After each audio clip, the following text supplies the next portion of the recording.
اهلا وسهلا فيكم فيديو جديد على قناتي. اليوم بدنا نعمل مع بعض المعروق. رح نعمله بطريقة كتير سهلة وبنفس الوقت طيبة وظريفة. هلا اول اشي انا عندي كيلو طحين. رح اخلط المواد الجافة مع بعض بعدين ادخل المواد السائلة. هلا عندي ظرف فانيليا وظرف بيكنج باودر وظرف خميرة، وعندي شمرة، وعندي محلب. طبعا المحلب اساسي جدا بالمعروق، والشمرة بتعطيه كتير نكهة طيبة. هلا هدول الاثنين اساسيين فيه. ممكن نستغني عن الشمرة بس المحلب ابدا. وعندي زبدة معلقتين سيختهم شوي على النار، وعندي بيضتين، وعندي ربع كاسة زيت نباتي، وعندي كاستين حليب. بجوز احتاج الثالثة ببين معي حسب الطحين. هي كل مكوناتنا. هلا بدنا نخلط المكونات الجافة كلها مع بعضها. هي ظرف الفانيليا. من كل شي بدي ظرف بيكنج باودر. هلا الخميره بدي اخلطه مع الحليب بس مشان تتفاعل شوي مع كاسه حليب. وبدي المحلب معلقه كبيره كامله. ما بقدر كتر اكتر من هيك، وما مو طيبه اذا نقصتوها مشان تظهر طعمتها، بس اكتر من هيك ما بتطلع ظريفه. والشمره معلقه كبيره بس مو مقوبعه يعني.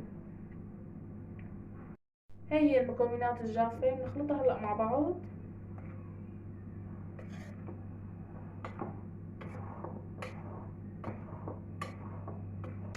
هلا انا رح افتح ظرف الخميره وحطه بالحليب.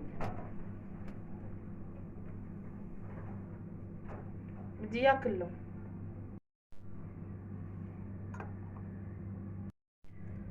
هلا بدنا نحط بيضتين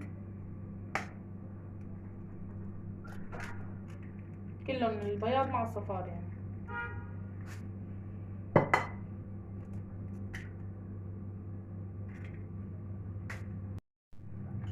وبدي احط معلقتين زبدة كبار انا سيختهم هيك على النار.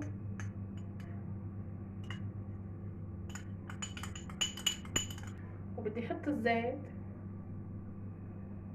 ربع كاسة، ما بدنا اكتر. وهلا بنحرك شوي بعدين بنضيف الحليب. هلا بنضيف الحليب.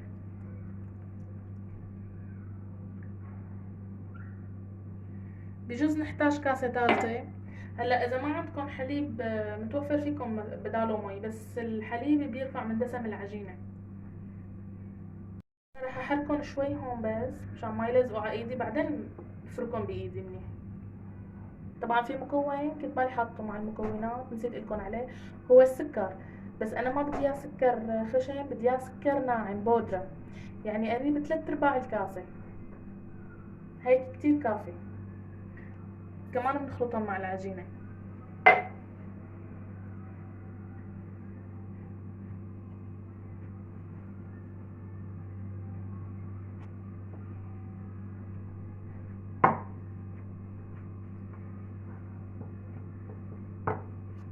ننزلها لهون ندعكها منيح لانه المعروق بده دعك منيح كتير.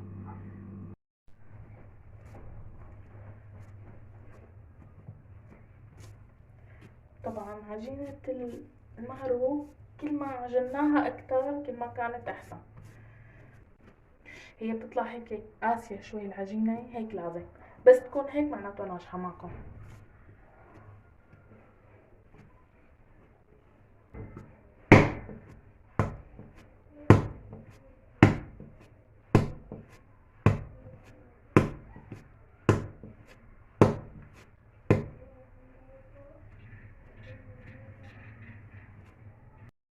هلا انتو عم تعجنوا حسب الطحين تبعكم. بجوز تلاقوها انه العجينة ما عم تمسك او عم تلزق على ايديكم. فيكم تضيفوا شوية زيت او فيكم تضيفوا شوية طحين، مو مشكلة اذا لقيتوها عم تلزق، لانه في طحين بغب مثلا كاستين الحليب، في طحين لا. هلا انا عندي خالصة صارت. هلا بس بدي اقطعها بقطع متساوية وخليها بس شي ربع ساعة ترتاح، مو اكتر. هيك كتير منيح قياسها. هلا كورتهم لقطع هيك كلهم من قياس بعض. هلا رح اغطيها واتركهم شغلة ربع ساعة وبرجع لكم. وهلا بدي احضر الحشوة تبع معروك العجوة. هلا بناخد عندي عجوة.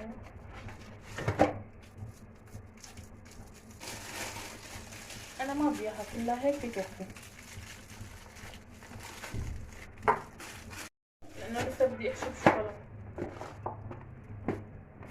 هلا هدول بدي احط لهم معلقة فانيليا صغيرة، وبدي احط لهم معلقة سمنة، بدي احط نتفة زيت وندعكم.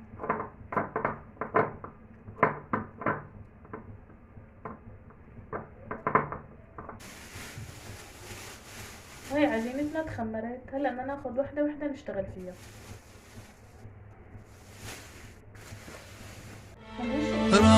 رمضان رمضان رمضان يا حبيب، رمضان رمضان ليتك دوما قريب.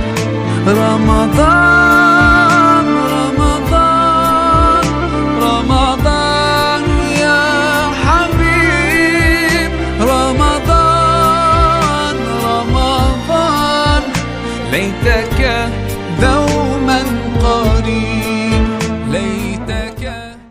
هلا طبعا ما دغري بدنا نفوتها على الفرن، بدنا نتركها لتتخمر كمان شوي شي ساعتين وبعدين بنساويها على الفرن.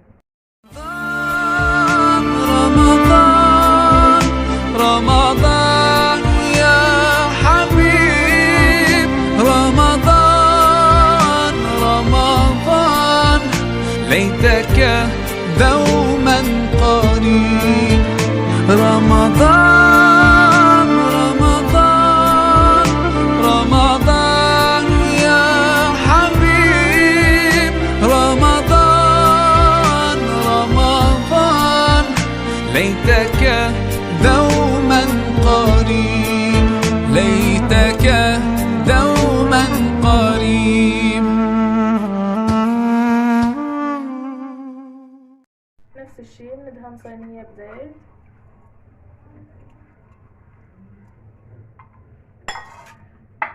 بناخدها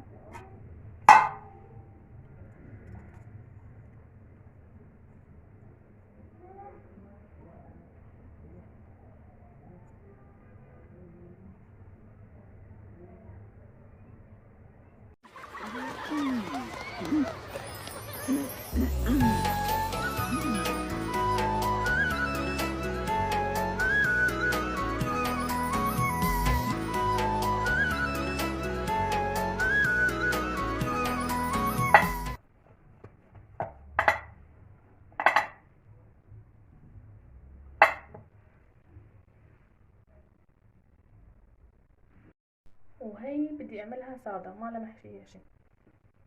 ناخدها هيك بالاطراف من هون نوصلها مع بعضها.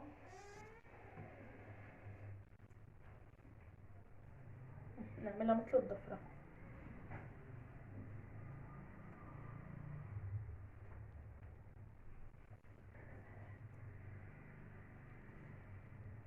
بعد ما عجنتها وشكلتها كمان خليتها ترتاح.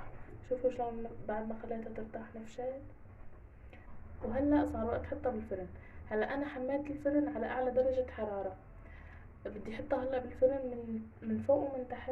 هلا حطيتهم بالفرن انا قلت لكم على درجة حرارة عالية مسبقا. اكلوا معي كل صينية 10 دقايق من فوق ومن تحت، يعني 5 دقايق فوق و5 دقايق تحت. والله شوفوا يعني عن جد شوفوا الشكل مو مثل كأنه جاهزين. شوفوا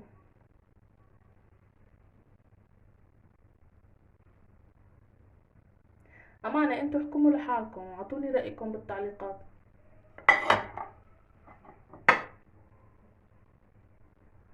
شوفوا، لا تنسوا الاشتراك بالقناة وفعلوا زر الجرس مشان يصلكم كل شي جديد، وعلقولي تعليقاتكم الحلوة مشان استمر بالشي اللي عم بعمله. جربوها هي وادعولي.